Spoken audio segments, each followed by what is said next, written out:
Avant la Pentecôte, beaucoup de personnes demandent le feu de l'Esprit Saint tout en oubliant les petits actes spirituels qui préparent l'âme à le recevoir. Padre Pio avertissait souvent que de nombreuses âmes désirent les dons de l'Esprit Saint sans avoir d'abord préparé leur cœur à les accueillir.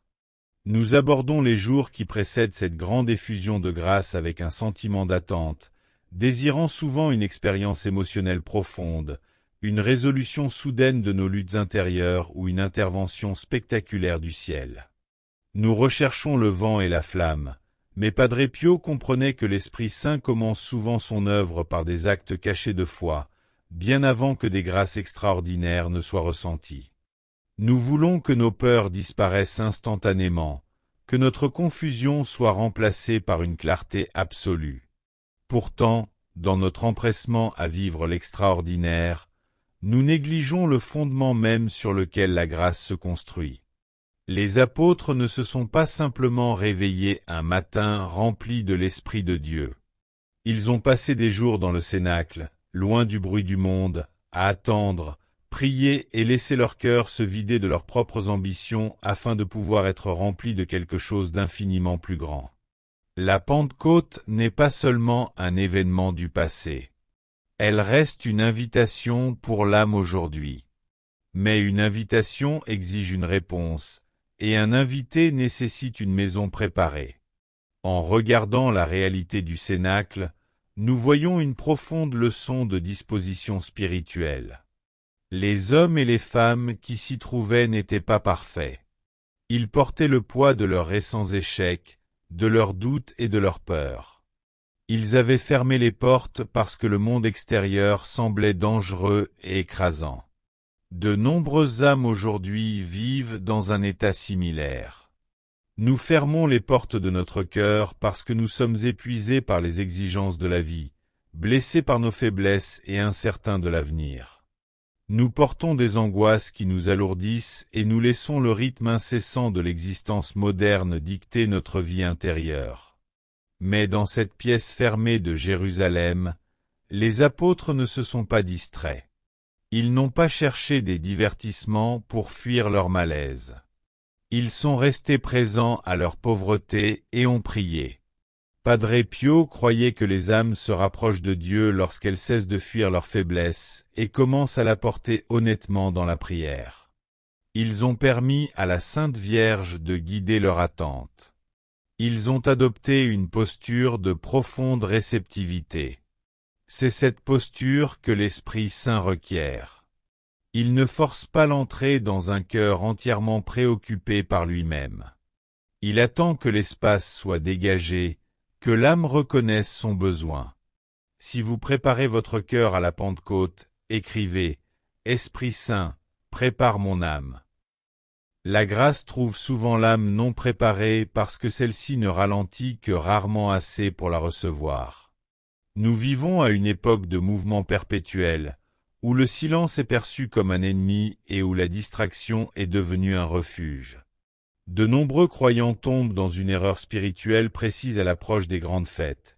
Ils multiplient les prières vocales, demandent des grâces importantes, implorent la délivrance de leurs épreuves, mais ne font aucun effort pour changer l'état intérieur de leur esprit. Ils demandent à Dieu de parler, mais refusent de faire taire le bruit intérieur. Ils demandent le feu de l'esprit, mais offrent un cœur encombré d'attachement, de ressentiment et de futilité. Lorsque nous demandons la grâce sans préparer le vase, nous sommes comme un homme tenant une coupe déjà remplie de boue sous une pluie torrentielle. L'eau pure du ciel s'y déverse, mais rien n'est retenu. Nous nous demandons pourquoi notre vie spirituelle stagne, pourquoi la prière devient sèche, pourquoi la paix nous échappe. Nous n'avons pas élargi notre cœur pour recevoir ce que Dieu est prêt à donner. Cela révèle le véritable problème de notre vie spirituelle quotidienne. Nous traitons la relation avec Dieu comme une série de transactions plutôt que comme une relation continue d'amour et d'abandon. Nous utilisons nos prières et nos dévotions de manière superficielle, espérant qu'elles nous protègent sans exiger de conversion réelle. Mais Dieu ne veut pas seulement nous protéger du mal-être. Il veut nous transformer à l'image de son Fils. Pour cela, Il demande notre coopération. Il nous invite à utiliser les réalités visibles de la foi pour éveiller notre vie intérieure. Nous ne sommes pas de purs esprits. Notre esprit est fragile et facilement distrait par le monde visible. C'est pourquoi l'Église donne les sacramentaux. Ils ne fonctionnent pas automatiquement, indépendamment de la foi. Ils aident les cœurs distraits à revenir à la présence de Dieu. Utilisés avec révérence, ils préparent le terrain de l'âme. Padre Pio comprenait profondément ce lien entre le physique et le spirituel. Il savait que de petits actes de foi pouvaient réveiller une vie spirituelle endormie. Il vivait à l'intersection du visible et de l'invisible. Pour lui, le combat spirituel était une réalité quotidienne et concrète. Il voyait comment les âmes pouvaient être détournées et comment la paix pouvait être volée par un manque de vigilance. C'est pourquoi il accordait une grande importance aux sacramentaux, en particulier à l'eau bénite. Il ne la considérait pas comme une simple tradition, mais comme une arme spirituelle et un rappel de notre identité fondamentale. Chaque fois que nous touchons l'eau bénite, nous sommes ramenés à notre baptême. Elle nous rappelle que nous appartenons au Christ, que nous avons été purifiés et que nous faisons partie d'un royaume qui n'est pas de ce monde. Padre Pio savait que le cœur humain oublie facilement. Nous nous réveillons et oublions immédiatement qui nous sommes.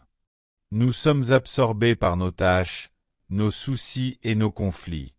L'eau bénite agit comme un rappel physique contre cette amnésie spirituelle.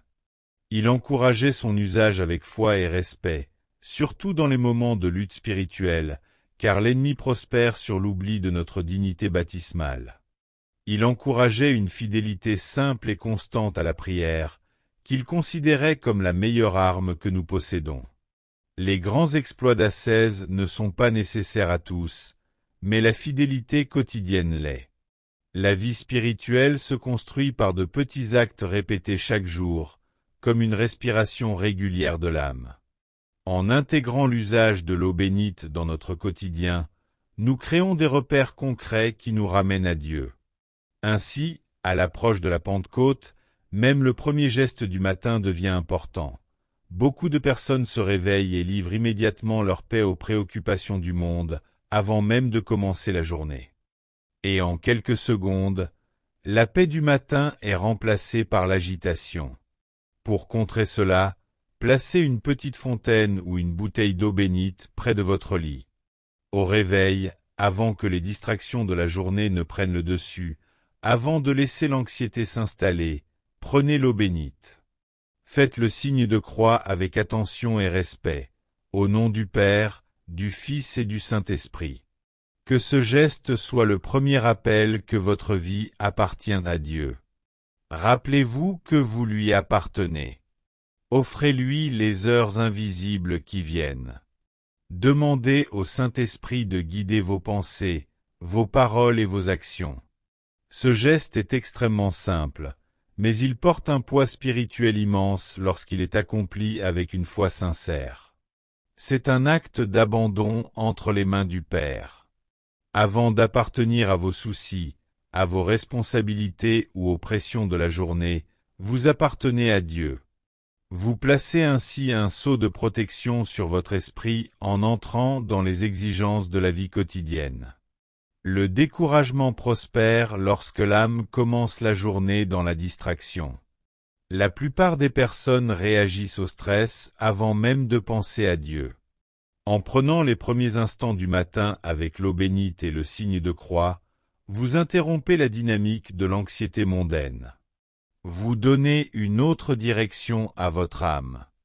Vous commencez la journée par un retour conscient vers Dieu. Si vous pratiquez cela de façon régulière dans les jours qui précèdent la Pentecôte, vous remarquerez un changement dans votre manière de vivre. Garder de l'eau bénite chez soi devient alors un soutien concret. Avec cette pratique simple, la vie intérieure commence à se transformer. Cela ne se fait pas d'un seul coup. Il n'y a aucun signe spectaculaire. Mais les petits actes accomplis avec foi modifient progressivement l'intérieur de l'âme. Vous remarquerez que vos prières du matin deviennent plus concentrées. Votre esprit résiste moins à entrer en dialogue avec Dieu. Vous aurez davantage de recueillement dans vos activités quotidiennes. Face aux frustrations, aux imprévus ou aux difficultés, votre âme sera moins réactive. La paix invitée dès le matin reste présente plus longtemps qu'on ne le pense. Vous développez aussi une attention spirituelle plus fine, capable de percevoir les mouvements subtils de la grâce dans la journée. C'est ainsi que le Saint-Esprit agit. Il construit à partir des petites fidélités constantes. Il multiplie nos efforts de vigilance en une force intérieure durable. L'âme qui commence sa journée ancrée dans la réalité du baptême se prépare à recevoir le feu de la Pentecôte. Mais il existe aussi un geste encore plus profond pour le soir. La fin de la journée apporte ses propres défis spirituels. Quand les distractions s'estompent, l'esprit se tourne vers l'intérieur, et pour beaucoup, l'anxiété devient plus forte. La nuit peut amplifier les inquiétudes, les regrets et les peurs. La chambre, qui devrait être un lieu de repos, devient parfois un espace de pensée agitée. Avant de dormir, prenez à nouveau de l'eau bénite et bénissez-vous. Puis ajoutez un geste supplémentaire. Trempez vos doigts dans l'eau et tracez un petit signe de croix sur le cadre de la porte de votre chambre. En faisant cela, confiez consciemment la nuit à Dieu. Adressez-lui une prière simple de confiance. Demandez au Seigneur de placer ses anges sur votre maison. Demandez au Saint-Esprit de garder votre esprit pendant le sommeil, de purifier votre inconscient et de vous donner une paix que le monde ne peut pas offrir. Vous créez ainsi un espace de paix, une frontière spirituelle entre le chaos extérieur et le sanctuaire du repos. Ce n'est pas un acte de superstition, mais un acte de confiance profonde. C'est une expression physique de la prière du soir, où l'on demande à Dieu un repos paisible. En bénissant l'entrée de votre chambre, vous reconnaissez que vous ne pouvez pas vous protéger seul pendant la nuit, et vous vous remettez entièrement sous la protection du Christ. Vous signalez que les inquiétudes n'ont pas leur place dans votre repos. Ce geste, simple et silencieux, apaise l'âme et prépare à un véritable repos intérieur. Le Saint-Esprit est le consolateur, celui qui donne la vraie paix. En l'invitant dans les moments les plus vulnérables, vous ouvrez un canal profond de grâce. Vous apprenez à faire confiance à Dieu non seulement dans vos heures actives, mais aussi dans vos heures de repos. Avant de dormir, demandez simplement « Seigneur, garde ma maison cette nuit ». Le Saint-Esprit ne force jamais la paix, mais il la donne à ceux qui s'abandonnent.